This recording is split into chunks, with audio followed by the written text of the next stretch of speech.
first of all, feel free to put questions if you're attending live into the chat or the Q&A, and I'll be sure to address them at the end. So today's webinar is on how to help your child to organize their things. This is really applicable for really any age child. So even though our past webinars have been mostly for grades 4 and up or so, just because of the expectations that we were discussing, organizing our things can happen as young as, you know, being a baby, even going all the way through. So a lot of this is just like family systems that we're kind of creating and then teaching to our children as well. So I'm going to talk a little bit about how to organize your things. And again, our mission here is to make sure that your child learns well. And as part of that, they're going to be able to know where to find their things and how to use their things that they need for school. So as always, I want to give you a little bit of a tool for being here and just to be helpful. So this is a worksheet that you can email us about afterwards. And it is basically a starting point that you can use with your child to do this work that we're going to be discussing today. So if you want to just give me your attention, we're going to work for the next 30 minutes on this. I think my video is lagging just a little bit, but I hope that if anyone who's watching is not seeing the slides or not hearing me, that you just alert me and I will do my best to switch things around. So in the first 5 minutes or so, we're going to talk about why most kids fail to organize their things and typical approaches that we take, as well as then we're going to get into the meat, which is really the strategies and tools that work, and have some time for Q&A. So many of you who are here today know me, but I want to always introduce myself to those of you who do not. I am a special educator, an educator for over 25 years now in New York City. And I have been working as a private learning specialist and education consultant at Evolved Education Company, where we provide one-to-one tutoring, parent education and support, as well as school placement advisement from TWOS programs all the way through high school. I put in here because I had to, that I also struggle to organize things. And so I just want you to know that I've learned many tools from the work that I've done and also from other learning specialists who are here. Later on the call, Becky Reback, who works with me here, is going to come on, and I'm going to ask her to share a couple of her ideas with us as well. And I'm hopeful that this just helps you along. So again, our syllabus is, again, why most kids fail to organize things, typical approaches, strategies and tools, and we'll give you a couple of resources. And of course, if you want to email me after to get the worksheet, feel free. Okay, so, oops, that's from before. Oh dear, sorry about that. Okay, so when we organize things, right, we know where we have them. We have a recall of where these things are. We place things back into their spaces, and we have this like routine around using our space and our things. And we also do update our space and our systems over time. And I think that the reason that some of this is so complicated for a lot of us is because we may view it as something that we do one time. And it's really, in my opinion, a process that we're working within always that does evolve as our things change. And our things are often changing at a pretty rapid pace, especially for our kids, because they may be using different types of things in class, and that may change, right? So there's a lot of change that happens in the organization of things, which makes it really complicated. So there's a lot of failures here that I want to talk about, and these are just observations, and maybe your child's failures are different than these, but maybe this will connect to some of you, as I know they do for me. So most kids have many things. And when we say things, we mean categories of things. We have clothing, we have toys, we have school things, we have our desk things, we have our books things. So we have a lot of things. And maybe there's also things that the child themselves doesn't really love or doesn't really use. And there's a little bit of an issue when that's happening, because there's not going to be as much ownership over these things when this is not in play. And I'm going to get to the strategies in a minute, but just let me characterize some of the issues first. So the second issue is that most kids are not aware of the things they have or that they're responsible for. So there's a disconnect often when I work with kids, especially in the school arena. I ask them a little bit about what they are using in each of their subjects. And it usually takes a little bit of time to recall what am I using in every subject? Like, what do I actually need for this class? What do I need to bring with me? Sometimes that's not readily available to them. And that's problematic because if it's not readily available, it's hard to come prepared to a class when you don't really know what it is that you need to bring along with you for that class, right? So sometimes it's just a matter of talking with a student a little bit to illuminate some of these issues that, emerge. Most kids do not have a space for their things, or they have multiple spaces for the same thing. So sometimes this is really an issue, especially when we were in person school. We had a lot of kids having a locker, and then they had their backpack, and maybe they also had a desk in the classroom. And so now all of a sudden we have 3 places to look for the history notebook. And this is problematic because it's hard for your kids to hold all of that in their brains and to recall where these items are, especially if there's multiple storage places for them, or if there's literally just not a space for them, then that's also really hard. Most kids are overwhelmed with not being able to find the thing they need or they want. So this is a pretty yucky feeling. And I know adults, we have this too, right? When we can't really locate what we need, or it's not in the best place for us, it's overwhelming, and kids get really frustrated and disappointed. And I think we have to also recognize that this is real deal stuff. I mean, they feel really bad when they can't find their stuff. It's frustrating. Okay. Sorry, just somehow. Okay. Most kids do not own the process of dealing with their things. So we have a lot of this going on right now where adults are handling a lot for children. And so I just want you to check this for yourself and your own family, your own child, because if it's the case that, we have a housekeeper, we have a organizer, we have somebody coming in, or I'm doing a lot of the things for this child to be organized.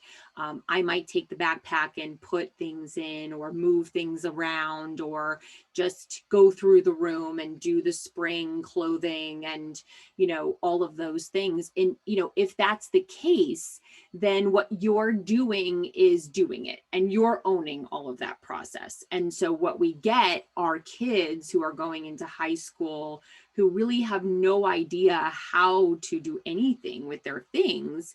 And it's not something that we also want to teach all at one time. So really, there are things we can do at a very young age, and then we can bring the level of complexity up to when a child's in high school to do more with their things, right? So we want to look at this as also a continuum of expectation.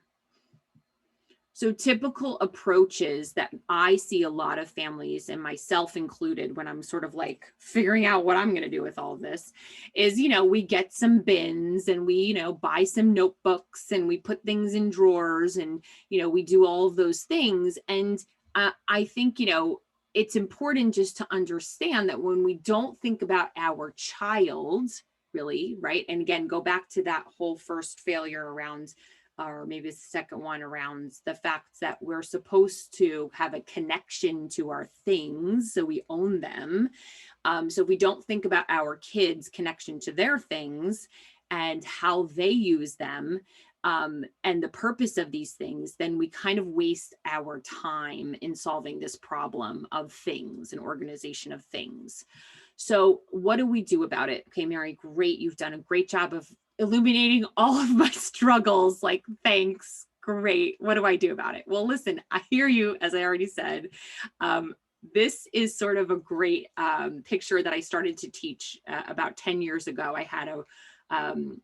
a teacher come and help me with my things. And she gave me this awesome analogy. She said, put your hands out like this. And I did. And she said, okay, close your eyes. I said, okay. And she said, all right, I want you to put all the things that you're responsible for, because if they're in your house, you're responsible for those things in your hands. Like, I want you to imagine all that going on, right? Okay. How does that feel? And I was like, I mean, heavy, crazy heavy, like busy, chaotic, I don't know, all the things, right? And what we just want to realize in this picture is that, like, the gold to me is that we really want our kids to understand, first and foremost, what things they're responsible for. Like, what are they responsible for? You be clear, right? As a leader, right? What do we want them to be responsible for? What do we want them to be able to hold in their hands? Put out their hands and say, okay, I see you have all of these clothes, and maybe you don't want to get rid of them. I've also done this with some of the kids that I've worked with over time who've really like wanted to hold on to everything. Like, they're just like, I can't get rid of these things. They're like my love. And I'm like, that's fine, but you're responsible for them. So that means you have to clean them. You have to organize them. You have to care for them.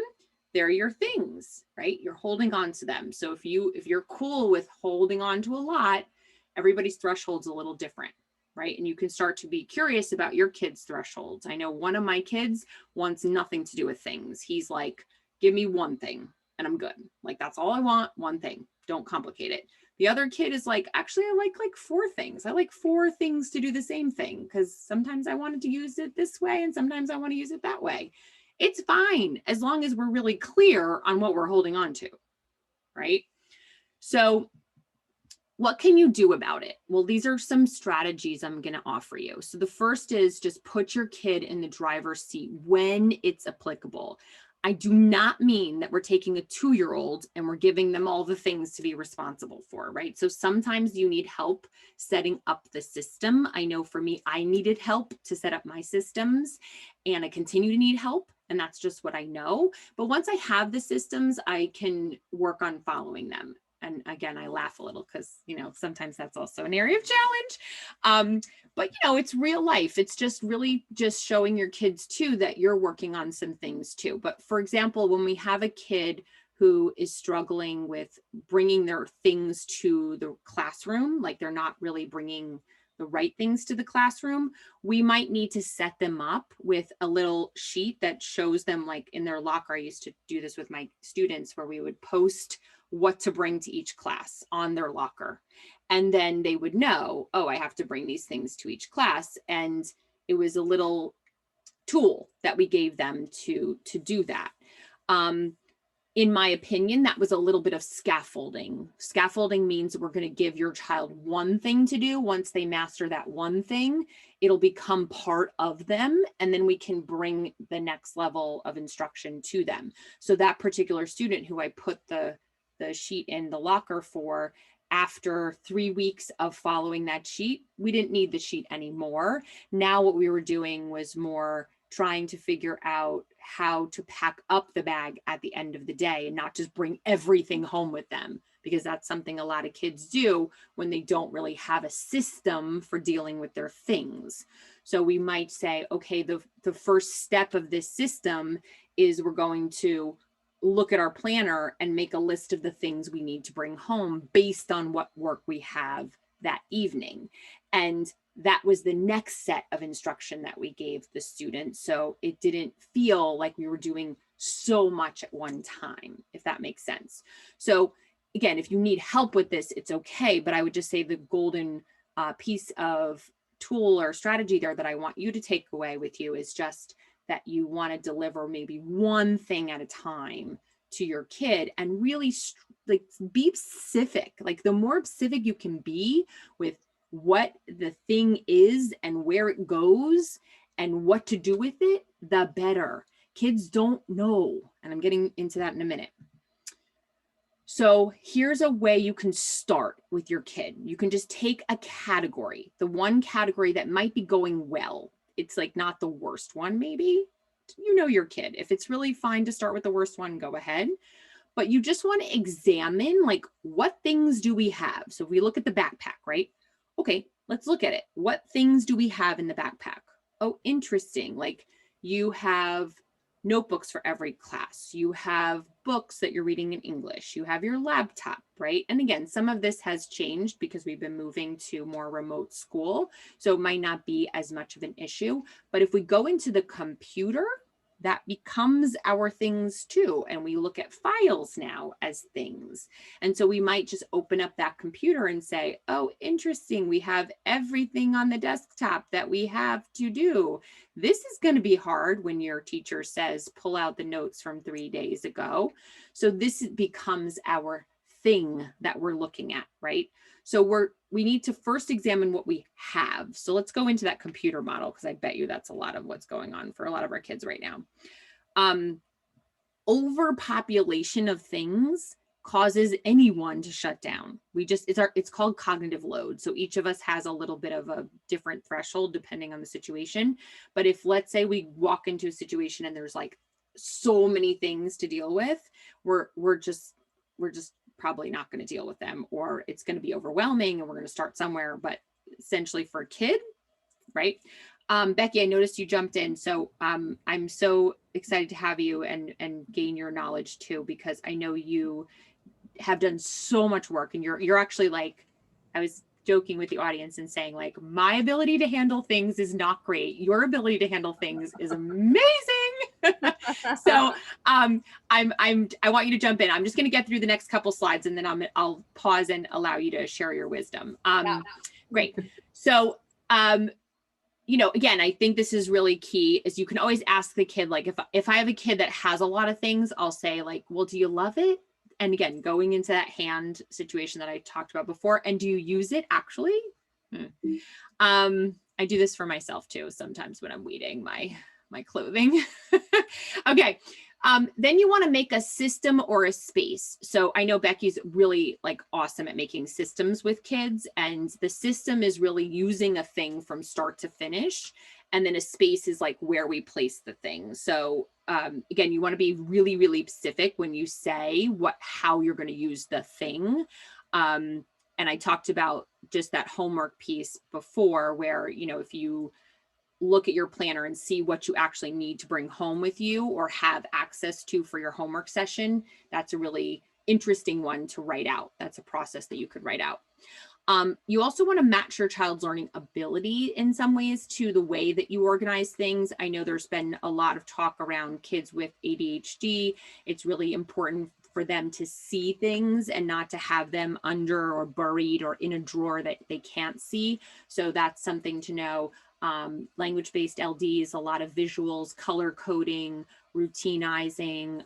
If you have a kid with high anxiety, just having that clearly defined spaces and systems as clear as possible. Often we're being very vague. I take pictures. So something that one of my kids' tutors told me was so interesting, and I was getting frustrated because my one kid wasn't putting things back, and just said, well, why don't you take a picture of what it looks like when things are put back? And I was like, oh, that's a really good strategy. So we did. And then all of a sudden it became so much more part of that kid's routine, because he was able to understand where he was going in terms of getting that organization done. So sometimes it's just about giving them that exemplar and explicitly teaching them that process, modeling for them what to do. Color coding is really helpful. I know, Becky, you could get into that a little bit, because I know that's something that you've worked with a lot.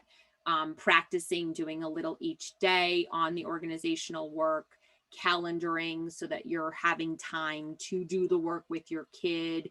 And of course, I leave in this slide just because I want to always make sure we're not trudging through this work and making it so awfully boring. It can have a little creativity to it. Like we could have a bin that has a favorite color, or we could use a backpack that has a favorite design or something, so there's a way to make organization a little more personalized and interesting.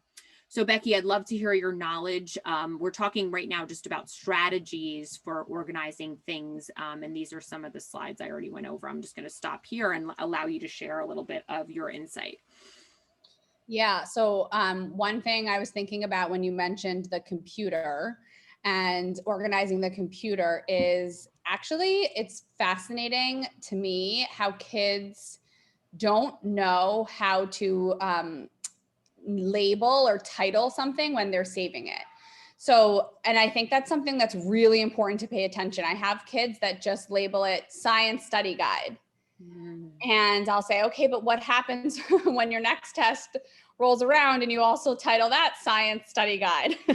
And then at the end of the year, when you have your final and you have to study all your study guides and like, you don't know which study guide is which. And they're always like, oh, Yeah. So we have to label it parts of the body science study guide, right? And we talk about underscores and all that kind of stuff. So I think that especially now with the computer organization, it's so important to very explicitly teach our kids how to actually title things so that way they can be found easily. I'm a huge fan on the computer of folders within folders. So I have a science folder, and then I have a homework folder, and then a study guide folder, and then a class notes folder. So that way everything is exactly, it's even easier to find in the event that maybe we don't title it the way that we're going to remember. I also think something else that's important is prioritizing our assignments. And that's a huge piece. I like to sit down with my kids, whether they have long-term assignments, meaning they get something on Monday that's due on Friday, or they just have multiple assignments in a night, where I do like a 1 to 5 scale of like, what's your number one priority that you have to finish and complete tonight? Because I think that also helps them understand like where they're starting and then where they're going and where they're ending up. If something's due on Friday and it's Monday, but I have something also due on Tuesday, my Tuesday is going to be my priority, right? That's going to be my number 5. And what's due on Friday is going to be like a 2 or a 1. I'm going to start it. I'm going to spend 20 minutes on it, but I'm not going to have to, it's okay if I don't finish it tonight, kind of thing. So those are some really specific strategies. What about color coding? Because I know you've done a lot of that kind of work with students. Like, can you talk through for a middle school student who has many different types of subjects, what are some of the systems they can take to, I think a lot of us have also home, like a lot of kids are in hybrid situations where they have like, their homework and then they have now schoolwork. And so is there something to be said about setting that up, and does color coding come into it ever? Tell me about that. Yeah, I mean, I think color coding is probably one of the best strategies you could use. Often schools will assign colors to each subject. Science is usually green. ELA might be a red or an orange. I don't know. I just find math is blue. I find that schools I've worked in a couple of schools, and I find that they all kind of chose the same colors. So I would obviously recommend the student stick with the color that the school has chosen because it's just more cohesiveness. And if you have a home set of stuff and a school set of stuff, make sure it mirrors it exactly.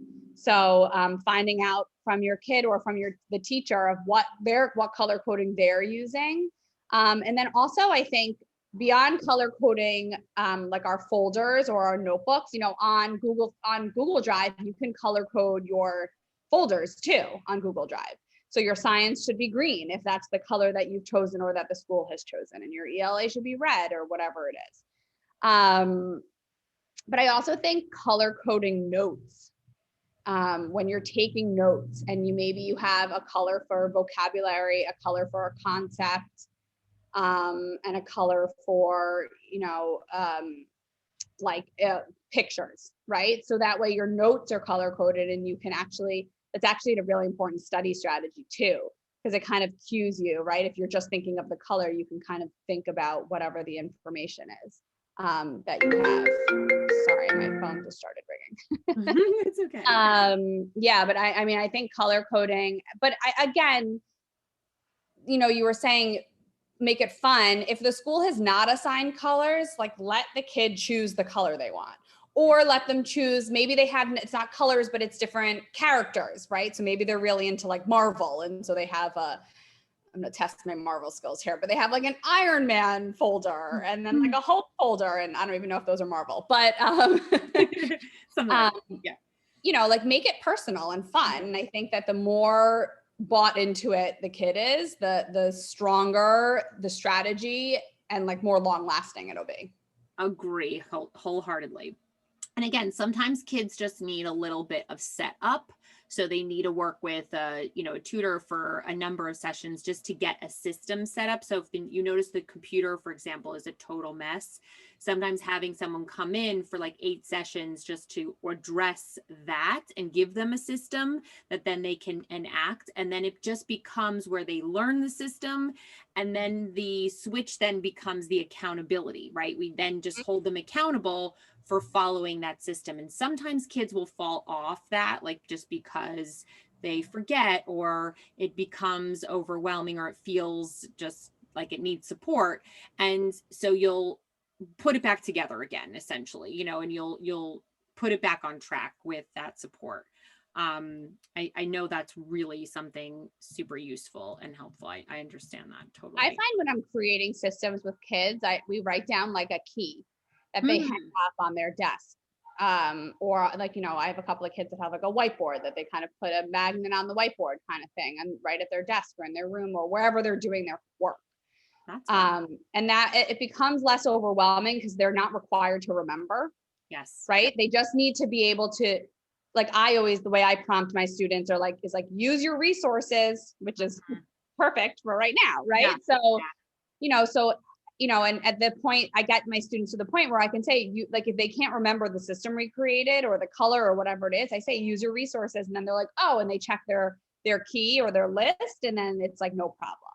That's I love that. Yeah. I have to tell you, I came up with this story that I've been telling students. I actually told it in like every single session I had last week to every single kid. And I tend to work with like middle school and high school kids. And so I said, here's the deal. When you write something down and you get it out of your brain that you're using as a process or a guide or something like that, it's the same as this.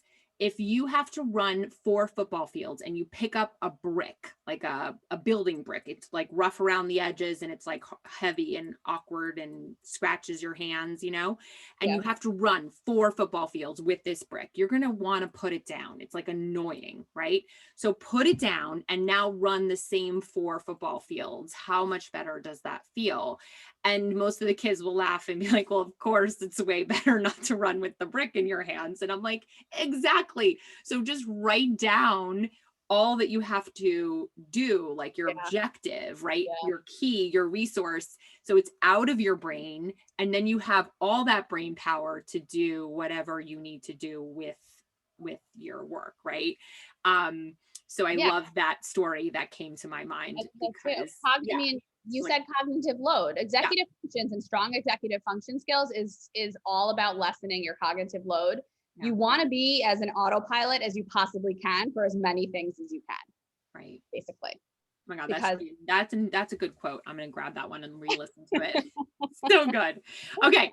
So just a couple of things I just wrote down here, but resources. So like, obviously we're here for you. I think we do a great job with this kind of stuff with kids. So, feel free to book some sessions to get something accomplished with your kids with their organization of things. But I've used the Container Store a lot just to buy, once we have a plan, like we'll go and get the bins to put the different things in the color codes, right? But we're always kind of going there after we have the plan, not like as we're making the plan, just so you know.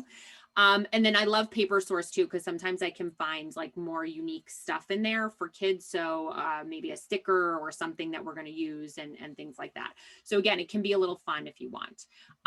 So just to let you know, this is how, if you would like to work with us, this is the email that you use to connect with us, to have a 15-minute complimentary call to talk through what's going on with your kid and how we could help you and setting up all of the information for you. So if you'd like to do that, feel free. And again, thank you so much for joining us this morning. I hope this gave you some good ideas. I'm so motivated now to like get in with some projects I have going on here.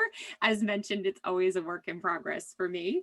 And thank you, Becky, for coming. I appreciate you. For having me. All Yeah. right. Talk to you soon, everybody. Have a great day. Bye.